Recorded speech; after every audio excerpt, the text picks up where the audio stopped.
raconte. Christophe Ondelatte. Elle s'appelait Hélène Pastor. Elle était monégasque et milliardaire. On l'appelait la vice-princesse de Monaco. Elle a été assassinée en mai 2014 à Nice d'un coup de chevrotine, comme un sanglier. Par qui? La pègre? La mafia italienne? Un règlement de compte? Vous n'y êtes pas. Du tout. Cette histoire, nous la débrieferons dans un autre podcast avec un ténor du barreau de Montpellier, maître Jean-Robert Nguyen Fung, avocat de l'un des accusés dans ce dossier. J'ai écrit cette histoire avec Thomas Audouard, réalisation Mathieu Fret. Europe 1, Christophe Ondelatte. Ça commence comme ça.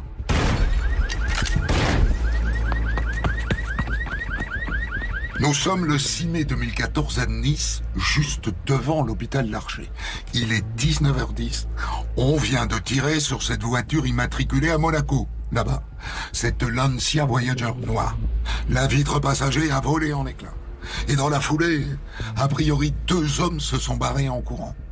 Venez, on va s'approcher. Et je vais vous faire les présentations. La dame, là, affalée sur le siège passager, c'est une monégasque. Elle s'appelle Hélène Pastor. Elle a 77 ans. La pauvre venait de rendre visite à son fils à l'hôpital. A priori, elle n'est pas morte. Son pouls bat encore. Et le monsieur juste à côté, eh bien, c'est le majordome de madame. Et à l'occasion, son chauffeur, Mohamed Darwish, 64 ans, de nationalité égyptienne. Lui aussi n'est pas mort. Lui aussi bouge encore.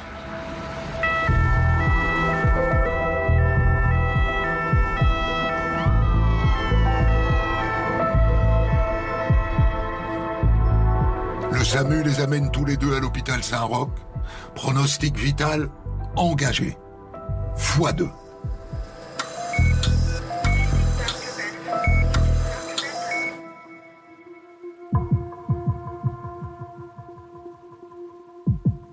Pendant qu'Hélène Pastor et son chauffeur se battent contre la mort, intéressons-nous à la scène de crime. Les gars de la PJ de Nice viennent d'arriver. Bon, qu'est-ce qu'on a comme info sur cette femme? Eh bien, d'abord, elle est riche, et pas qu'un peu. Elle possède la moitié des immeubles de Monaco. J'exagère à peine. On me parle d'une fortune de 12 milliards d'euros. Tu entends? 12 milliards. Ouais, j'entends, et c'est beaucoup. À Monaco, les Pastors sont une dynastie de bâtisseurs. En tout cas, ce que je peux te dire, c'est qu'on lui a pas tiré dessus pour lui prendre son argent. Et regarde, ce sac à main là, il est posé sur le tableau de bord. Voyons voir s'il y a de l'argent dedans. Oui, il y en a.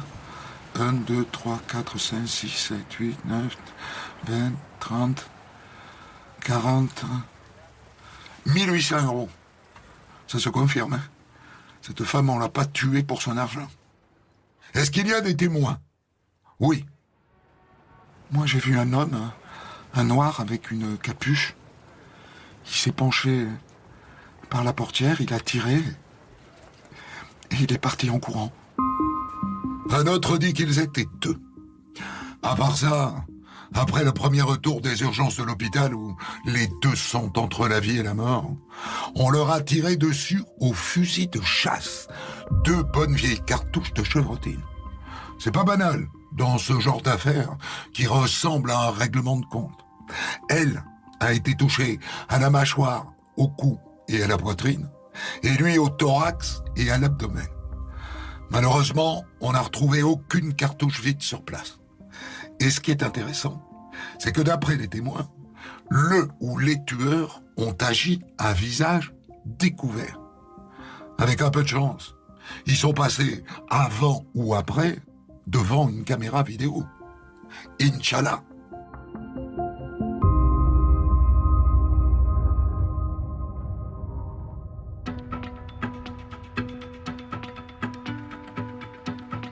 Quand on sait qu'on a tiré sur ces 2-là, ça fait un de ces baroux.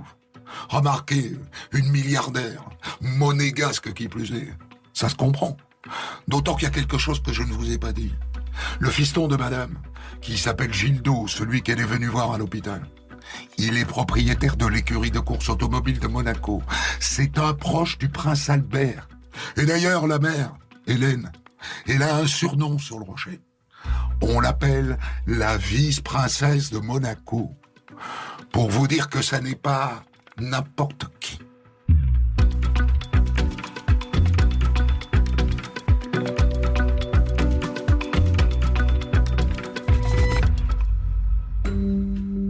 Une première question se pose. Parce qu'elle est milliardaire, on a tendance à penser que c'est Hélène Pastor qui était la cible. Mais c'était peut-être Mohamed, son chauffeur. Ouais. Faut bien explorer cette piste. Elle se referme assez vite. Mohamed, c'est un homme droit, travailleur, honnête. Il ne patauge dans aucun trafic. Enfin, il ne pataugeait pas au passé. 4 jours plus tard, Mohamed Darwish succombe à ses blessures. Hélène Pastor, elle, est toujours vivante. Elle est toujours en soins intensifs. Mais elle vient de sortir du coma. Et le médecin est d'accord pour que les policiers l'interrogent. Mollo. Parce qu'elle est quand même très fatiguée. Mais elle se souvient parfaitement de ce qui s'est passé. Je suis monté dans la voiture. J'ai vu sur le côté droit un noir avec une arme. Je l'avais jamais vu. Et puis, il a levé son fusil vers moi et il a tiré. Il va falloir se contenter de ça pour l'instant, car la dame est épuisée et les policiers viennent de se faire mettre dehors par le docteur. Mais avant qu'ils ne partent, elle leur lâche une dernière phrase. « Je veux absolument vous revoir. J'ai des choses à vous dire. » On a hâte.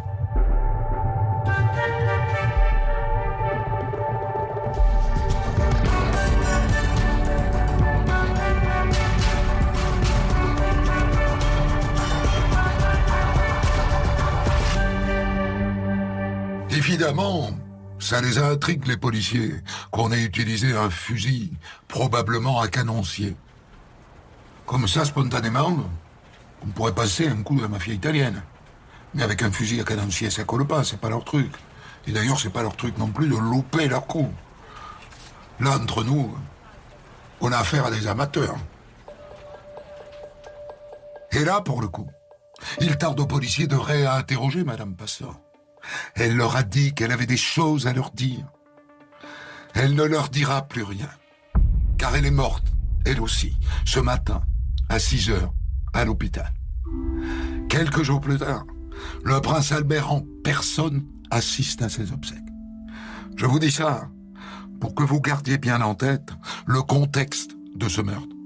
C'est un double meurtre extraordinaire. C'est un meurtre au sommet de l'un des petits États les plus mystérieux de la planète.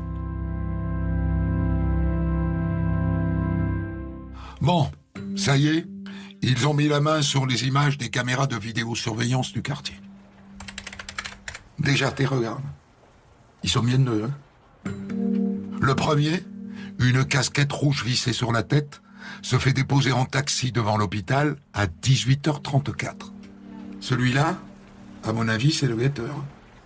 Le second, tout habillé de noir, se fait déposer par un second taxi à 18h47.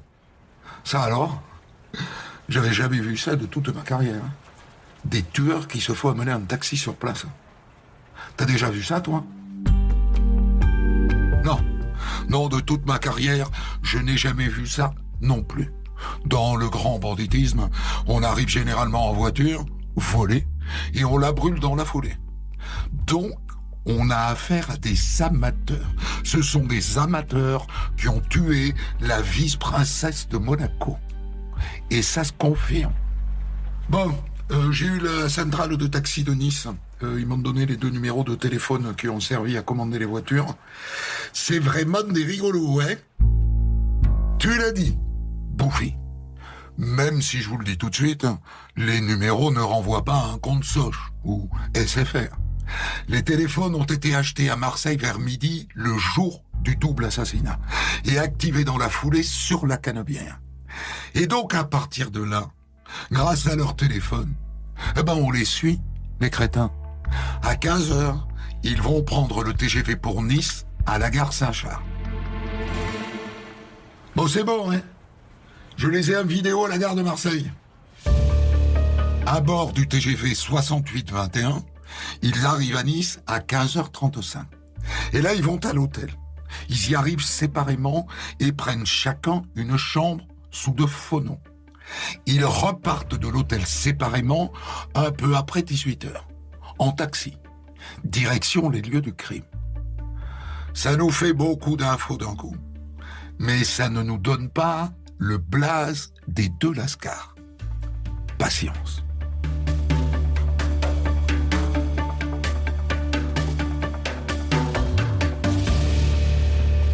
Bon, alors je suis allé à l'hôtel. Il y en a un qui a oublié un flacon de gel douche, figure-toi. Et donc on va faire un relevé ADN et avec un peu de chance, et la chance sourit au policier. L'ADN masculin retrouvé sur le gel douche match avec Samid Saïd Ahmed, 24 ans, né aux Comores. Il habite à Marseille. Il est connu des services de la justice pour trafic de stupéfiants.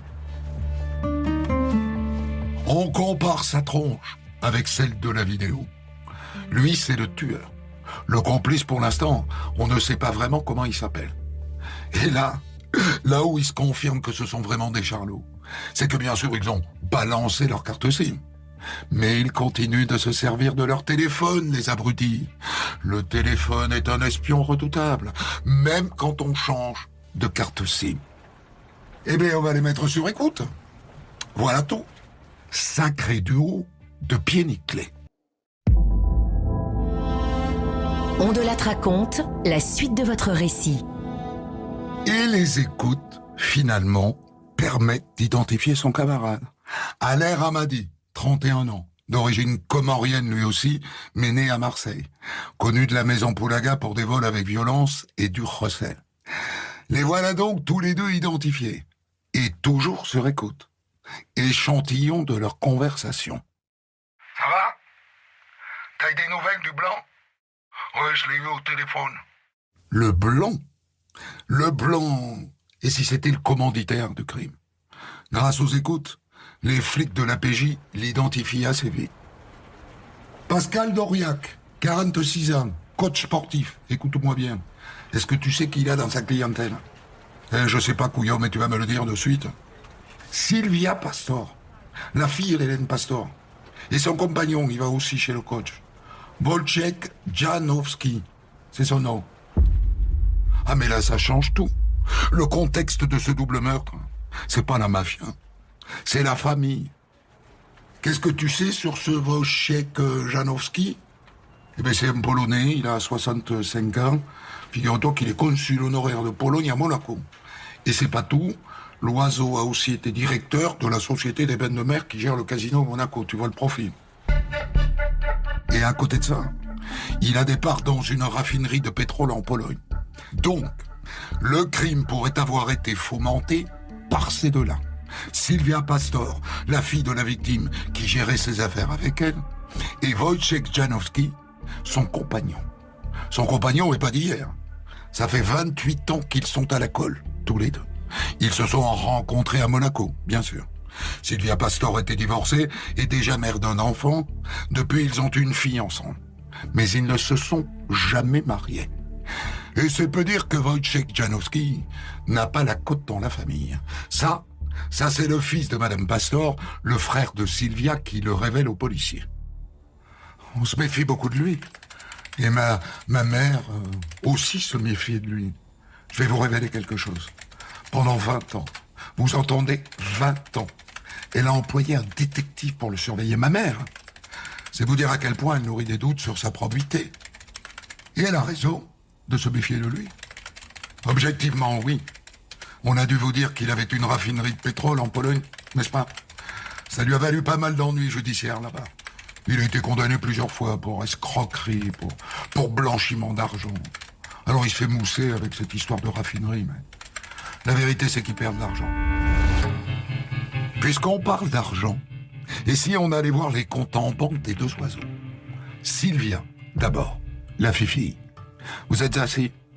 Vous savez combien sa mère lui donne d'argent de poche par mois? Elle appelle ça les chouquettes, la mère. Elle lui donne 500 000 € de chouquettes tous les mois. Une demi-patate. Multiplié par 12, ça fait 6 patates par an. Joli train de vie, dont M. Wojciech profite allègrement, puisque c'est lui qui gère les comptes. Et au passage, il s'en met plein les poches. Exemple, récemment, ils ont acheté un yacht. Il a dit à sa chérie qu'il y en avait pour 4 millions. Mais en vérité, il n'a coûté que 2,5 millions, le bateau. Et en regardant ses comptes en banque, on voit que lui s'est mis 1,5 million in the pocket, au passage. Par ici, la monnaie. Et ça n'est pas tout. Il triche aussi sur le montant de l'école privée où ils ont scolarisé leur fille. Il fait croire à Sylvia qu'il y en a pour 500 000 € par an, alors que j'ai vérifié, c'est 150 000 € par an maximum. Et le reste c'est pour lui. Rien que sur les 18 derniers mois, il a siphonné 7,5 millions d'euros à sa compagne. Sacré coco! Alors si tu regardes bien les relevés bancaires, là, regarde là. On a un gros retrait en espèces. Ici, on en a encore un. Et là, on en a encore un autre. Ces 3 derniers mois, Janowski a retiré 250 000 € en liquide sur son compte. Est-ce que ça n'est pas pour payer le duo de pieds nickelés qui a tué sa belle-mère? À ce stade, ça n'est qu'une hypothèse. Mais elle se confirme quand on regarde les relevés téléphoniques du monsieur. Et regarde, dans les 3 mois qui précèdent le meurtre, regarde le nombre de fois où il appelle Pascal Doriac, son soi-disant coach sportif. Et regarde les dizaines de SMS qui se sont envoyés tous les deux. Je ne sais pas vous, mais j'ai l'impression qu'on s'approche de la vérité dans cette affaire.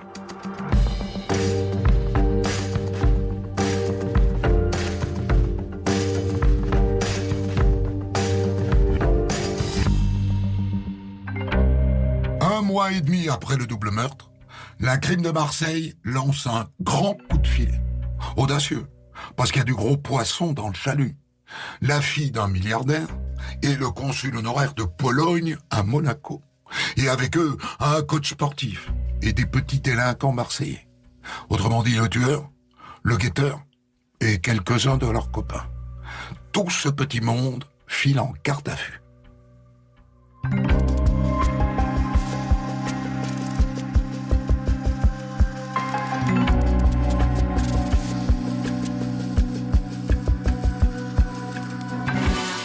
Comme il s'agit d'un meurtre en bande organisée, les policiers ont 2 fois 48 heures, 96 heures, 4 jours pour leur faire cracher le morceau. D'emblée, Janowski s'avère être un dur à cuire. Je suis strictement pour rien dans cette affaire. Vous délirez. Mais ce qu'il ne sait pas, c'est que dans le bureau d'à côté, son coach sportif, Pascal Doriac, est beaucoup moins coriace. Il vient d'avouer. Il y a 1 an et demi, environ en 2012, M. Janowski m'a expliqué que sa belle-mère, Madame Pastor, était un monstre. Et il m'a demandé si je pouvais trouver une arme pour l'éliminer. Moi, sur le moment, je n'ai pas donné suite. J'étais super gêné. Et d'ailleurs, lors des séances de coaching qui ont suivi, on n'en a plus reparlé tous les deux. Mais récemment, il s'est remis à me solliciter de plus en plus souvent pour du coaching et il est devenu de plus en plus sympa avec moi. Et un jour, il m'a même dit que je serais le fils qu'il aurait aimé voir. Que voulez-vous, moi, ça m'a flatté. Et en plus, il s'est mis à me couvrir de cadeaux, une montre, des billets d'opéra, des voyages. Il m'a embobiné, quoi. Et il m'a dit que sa belle-mère martyrisait sa fille et qu'à cause de ce stress, comme elle souffrait d'un cancer, ça allait peut-être précipiter sa mort. Et voilà, un jour, il m'a demandé de trouver des gens pour tuer la vieille. Et pour ça, il m'a donné 140 000. Et là, le coach sportif explique qu'il est allé voir son beau-frère, qui vit dans une cité de Marseille, en lui demandant de lui trouver des gars capables de monter le coup. Et le beau-frère lui a trouvé les 2 Comoriens. Voilà. Mais Pascal d'Aurillac n'en a pas fini. Après, il voulait aussi éliminer son beau-frère, hein, le frère de Sylvia, Gildo. Et là se dessine le mobile de tout ça. L'héritage. Une fois son frère mort, Sylvia héritait de toute la fortune de sa mère. Et lui, Janowski, allait pouvoir continuer le siphonnage des comptes de sa chérie.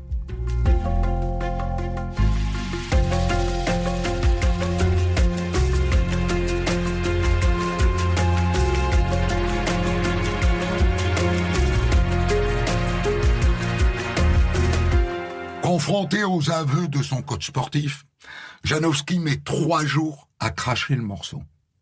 Oh oui, c'est bien lui qui a commandité l'assassinat de sa belle-mère. Lui et lui seul. Sa compagne Sylvia n'était pas au parfum. J'ai fait ça pour sauver Sylvia. Elle a un cancer et sa mère est très agressive avec elle. Elle la maltraitait psychiquement, si vous voulez. Je supportais plus ça. Comme c'est mignon. Le salaud se présente carrément comme un bienfaiteur. Sauf que sa chérie, Sylvia, ne confirme pas la légitimité du mobile. Loin de là. Je comprends pas. C'est vrai, ma mère, elle n'était pas toujours très gentille avec moi, mais elle avait bon fond quand même. Et elle était très généreuse. Moi, je vois pas du tout ce qui a poussé Wojciech à faire une chose pareille. On avait une vie magnifique. Elle n'y est pour rien. Il a fait tout ça dans son dos. Dans la foulée, toute la bande est mise en examen et écrouée. Janowski, d'Aurillac le coach, Ahmed et Hamidi, les 2 petites mains de l'assassinat. À ce stade, on pourrait penser que le dossier est bouclé. Mais en fait, non. Parce que quelques jours plus tard, Wojciech Janowski se rétracte devant le juge. Les policiers m'ont manipulé. Ils m'ont extorqué mes aveux. Ils ont profité du fait que je suis polonais et que je maîtrise pas toutes les nuances de la langue française pour me faire avouer quelque chose que je n'ai pas fait. Autant vous dire que personne ne le croit.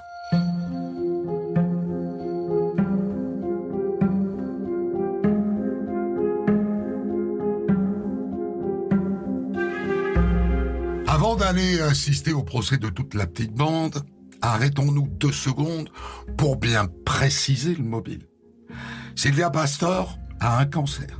Elle peut mourir d'un jour à l'autre et avant sa mère. Et dans ce cas-là, lui, Janowski, il se retrouve à poil. Il perd tout d'un coup. L'argent, mais aussi son réseau, sa notoriété, sa respectabilité à Monaco. Alors il considère qu'il n'a pas le temps d'attendre que sa belle-mère meure de sa mort naturelle, de vieillesse. Il l'a fait tuer. Voilà, c'est un mobile pitoyable.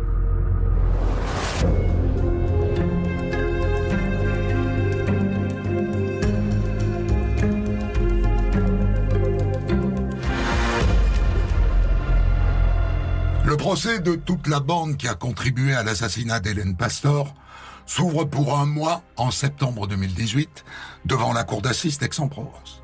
En comptant les petites mains, au total, ils sont 10 dans le box des accusés. Wojciech Janowski continue de nier sa participation au crime. Et pour l'occasion, il a embauché le meilleur des avocats, Maître Éric Dupond-Moretti, surnommé Acquittator. C'est le seul qui puisse le faire rêver d'un acquittement.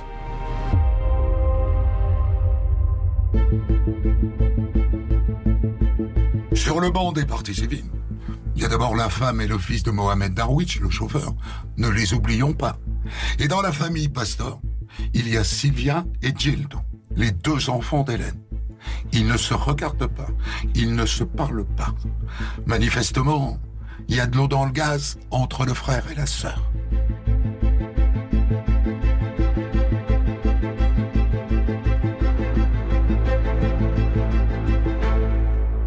Janowski, lui, très élégant dans son costume, est toujours sur la même ligne, qu'il résume en une seule phrase, avant de s'asseoir. Je suis innocent. Je n'ai commis aucun crime. C'est tout. Merci. Argument de son avocat Dupond-Moretti, l'enquête a été menée à charge. Du coup, les petites mains, Saïd Ahmed et Ali Ramadi, lui emboîtent le pas. Eux aussi, ils sont innocents. Alors qu'entre nous, le dossier d'instruction ne laisse aucun doute sur leur culpabilité. La vidéosurveillance, la téléphonie et même l'ADN. On ne peut pas nier les évidences. Il n'y en a qu'un qui assume. C'est Pascal Dauriac, le coach. Je confirme l'intégralité de mes aveux.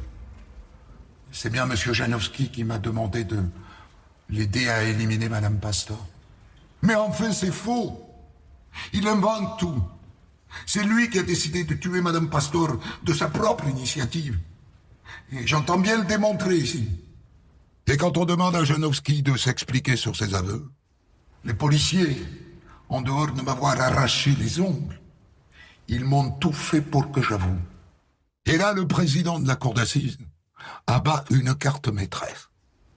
Monsieur l'huissier, je voudrais s'il vous plaît que la cour puisse visionner l'enregistrement de la garde à vue de monsieur Janowski ayant conduit à ses aveux. Ça c'est très faux. Parce que qu'est-ce qu'on voit sur cette vidéo? On voit un homme très calme qui, après avoir demandé un coca que la policière qui l'interroge lui accorde, reconnaît dans un très bon français qu'il a demandé à Dauriac de tuer sa belle-mère. Et la policière qui reçoit ses aveux est parfaitement courtoise. Dupond-Moretti quitte la salle d'audience, hirsute de colère. Toute la ligne de défense de son client vient de s'effondrer. Il n'a plus aucun argument valable pour défendre son acquittement. Et il en conclut, Dupond-Moretti, qu'il vaut mieux capituler face à l'indéfendable. Monsieur Janowski est coupable d'avoir commandité l'assassinat d'Hélène Pastor. Voilà. Ces mots que vous attendiez de lui sortent de ma bouche. À la toute fin, l'avocat général requiert une tournée générale de perpétuité pour Janowski et pour les deux tueurs, Saïd Ahmed et Ali Ramadi. Et il a convaincu, parce qu'ils prennent tous les trois perpètes. Et Dauriac, le coach, prend 30 ans. C'est un verdict très lourd, ce qui explique que tous les trois fassent appel. Et au passage, Janowski porte plainte contre Dupond-Moretti, à qui il reproche d'avoir fait des aveux à sa place, et sans son accord. Mais en appel, rien ne change. Nouvelle tournée générale de perpétuité. Il n'y a que Pascal Dauriac qui gagne au change. Le fait d'avoir assumé lui permet de voir sa peine réduite à 22 ans au lieu de 30. Ite missa est. La messe est dite. Pour commenter son histoire du jour, Christophe Ondelat reçoit un invité, acteur direct de son récit. Je vous ai raconté l'enquête sur l'assassinat en mai 2014 à Nice de la milliardaire monégasque Hélène Pastor et de son chauffeur Mohamed Darwish, tués par deux petits voyous marseillais à la demande du gendre d'Hélène Pastor, Wojciech Janowski, qui voulait précipiter l'héritage. Et je débriefe cette histoire avec vous, maître Jean-Robert Nguyen Phuong. Dans ce dossier, vous assuriez la défense de Pascal Dauriac, le coach sportif, condamné donc à 22 ans de réclusion criminelle, ce qui, entre nous, me paraît plus juste que 30 ans en première instance. Parce que, quand même, votre client, l'enquête lui doit beaucoup. Il a assumé et il a dénoncé. Parfaitement.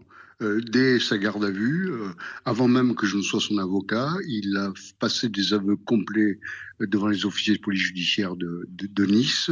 Et moi, je n'ai fait sa connaissance qu'au sortir de la garde à vue, devant le magistrat instructeur lorsqu'il a été déféré, où il a réitéré ses aveux. Je précise que pendant tout le temps et les nombreuses années qu'a duré l'information, la stratégie, si on peut utiliser ce terme, en tout cas la ligne de défense de Pascal Dauriac et la mienne était de suivre la vérité sur chacun des aspects de l'affaire l'affaire en question. Et c'est ce que nous avons fait. Je pense qu'effectivement, ça explique en grande partie le second verdict de 22 ans qui est beaucoup plus approprié à la personnalité de Pascal d'Aurillac. J'ai l'impression, moi aussi. Dis donc, ils n'y vont pas avec le dos de la cuillère, quand même, les jurés. Dans ces 2 cours d'assises successives, ils donnent les peines maximales et aux 2 tueurs, dont c'est le premier passage à l'acte, dans un cadre criminel, et à Wojciech Janowski. D'un autre côté, c'est un premier passage à l'acte qui ça n'est pas rien. C'est un double assassinat commis encore une fois de sang-froid, froidement, quasiment en pleine journée devant un hôpital, à la sortie en tout cas d'un hôpital. Enfin, la réponse judiciaire, moi je prends pas parti, mais la réponse judiciaire à ce niveau-là ne pouvait être que la plus haute de l'arsenal judiciaire. Ça ne pouvait être que la réclusion criminelle à perpétuité. D'abord parce que les circonstances du drame sont telles que vous venez de les rappeler. Deuxièmement, parce que le mobile, en tout cas de façon générale, est un mobile purement financier, intéressé. Bon, je vois pas de circonstances atténuantes, même pas celles des aveux, puisque hors la personne de Pascal d'Aurillac, comme vous venez de le rappeler, qu'il s'agit personne n'a avoué. Personne n'a avoué. Janowski a fait un haut, un bas très versatile dans sa défense. Quant aux 2 autres, c'est très simple. En tout cas pour celui qui est accusé d'avoir tiré le coup de feu, il n'était pas là. C'est pas de lui dont il s'agit. Donc je vois pas comment dans un procès, dans un débat criminel, des jurés, qu'ils soient d'Aix ou d'ailleurs, pourraient avoir une sorte d'empathie ou pourraient aller vers des circonstances atténuantes devant un tel comportement. Et d'ailleurs, est-ce qu'on peut résumer le procès comme ça, maître Nguyen Phuong? C'est Pascal d'Aurillac contre Wojciech Janowski.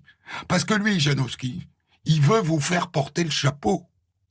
Le système de défense de Janowski était très clair au début du procès. Le système de défense, c'est de se présenter, d'ailleurs ça a été repris par une grande partie de la presse préparatoire à l'ouverture des débats. Le dilemme se passait entre Pascal d'Aurillac, qui était le racketteur, le chef d'une bande organisée qui terrorisait la famille Pastor et Janowski et qui le racketait, et de l'autre côté Pascal d'Aurillac qui aurait été sous l'emprise de Janowski.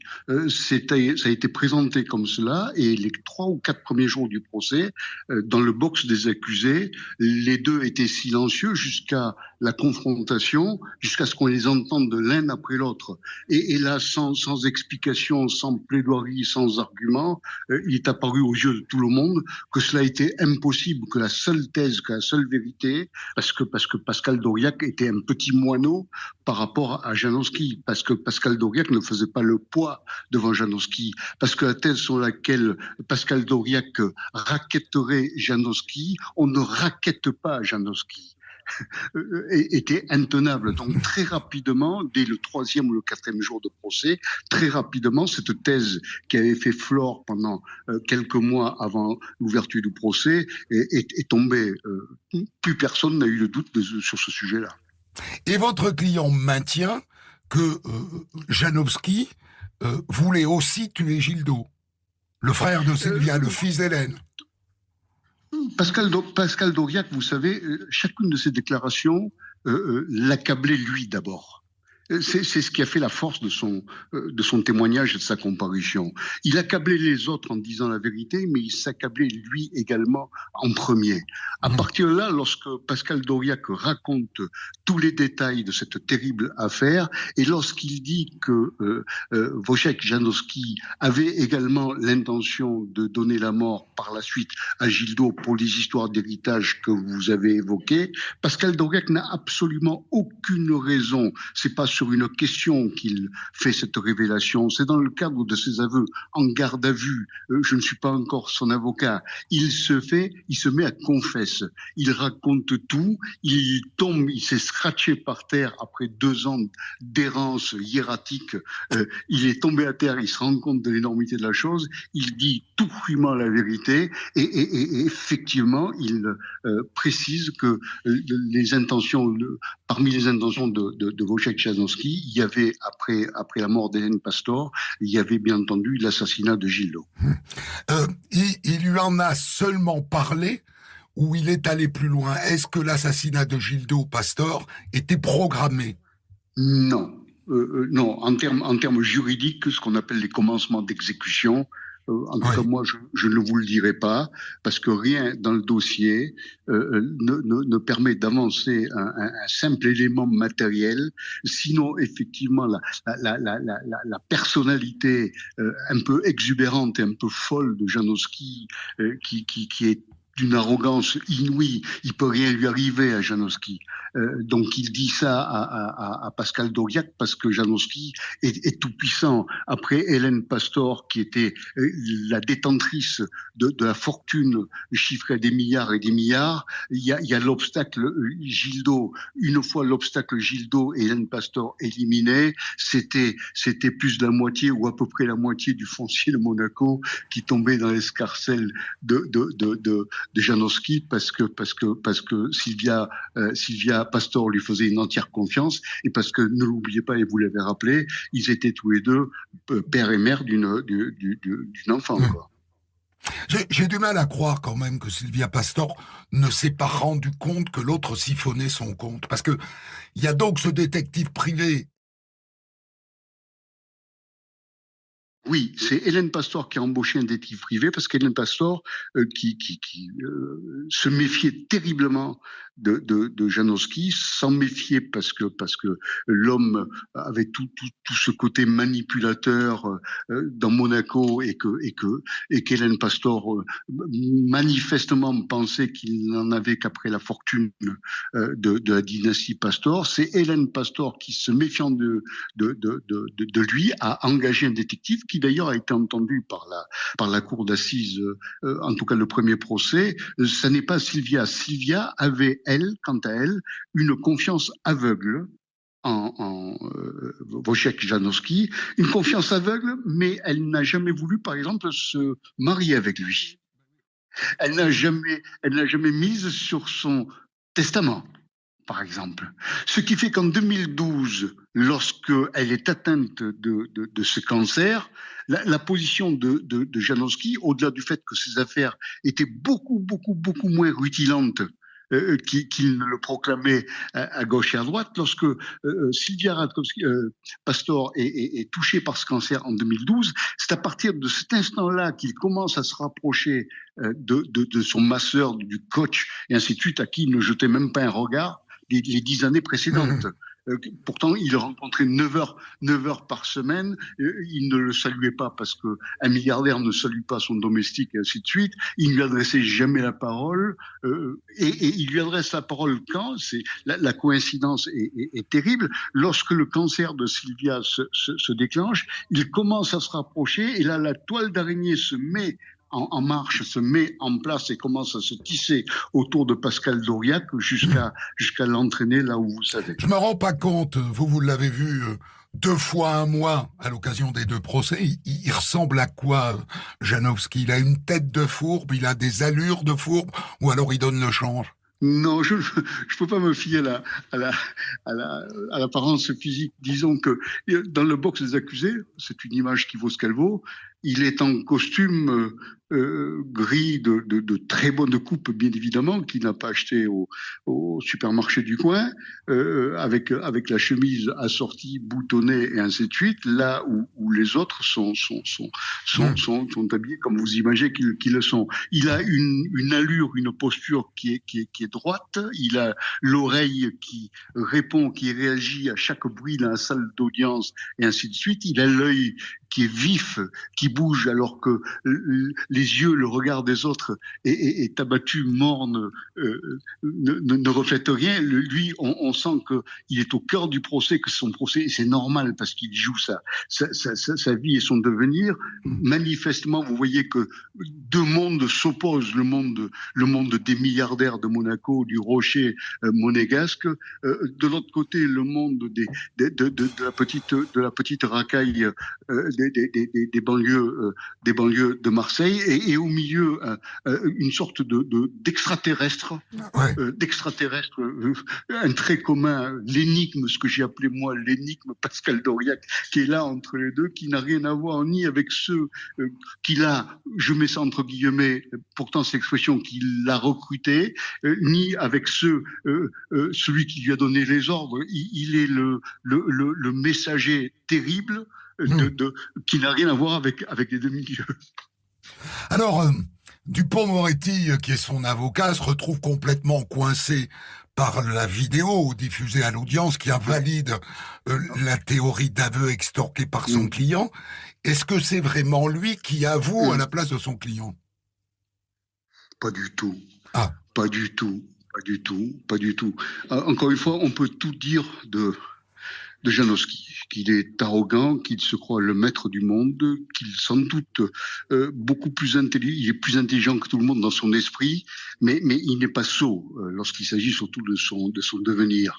Lorsque le président, monsieur Guichard, dont je garderai un souvenir jusqu'à la fin de ma carrière, ordonne ce visionnage, on sent tous que c'est un moment de vérité. Ouais. On sent tous que c'est un moment de vérité parce que tout le monde était partagé entre soit Pascal Dauriac, le racketeur, soit Janowski, la victime du racket ou le commanditaire, mais tout le monde était également déchiré sur le fait que les aveux dont on savait qu'ils ne sont pas intervenus de suite, dont on sait qu'ils ont été rétractés très rapidement, dont on sait le chamboulement, le choc que ça crée dans la société monégasque et sur toute la Côte d'Azur. Bien entendu, les arguments sur lesquels ces aveux auraient été extorqués se devaient d'être vérifiés. Et c'était un moment de vérité terrible. Et lorsque ce moment de vérité, parce que c'était une vérité éclatante à ce niveau-là, vous l'avez dit, le Coca-Cola est-il assez frais? C'était un salon de thé, le dernier salon de thé où l'on cause. À partir de là, Janowski, qui n'est pas sot, discussion avec son avocat. J'aurais été, moi, son avocat, à supposer que j'adopte ce système de défense. J'aurais dit, monsieur, c'est terminé. Donc, vous ne pouvez plus. Il fallait concéder quelque chose.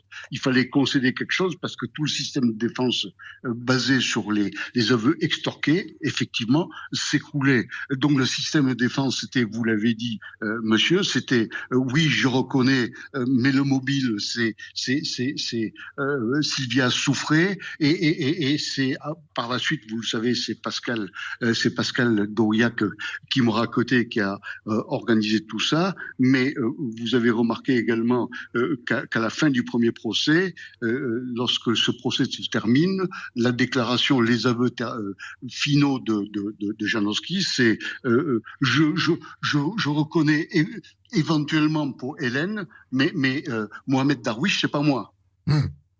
Sous-entendu, Mohamed Darwish, c'est Pascal Dauriac. Donc, il continue à entretenir la confusion, mais il n'a pas d'autre choix. Et on peut imaginer que Dupont lui dise, vous n'avez pas d'autre choix, faut y aller, si vous voulez, j'y vais à votre place, voilà.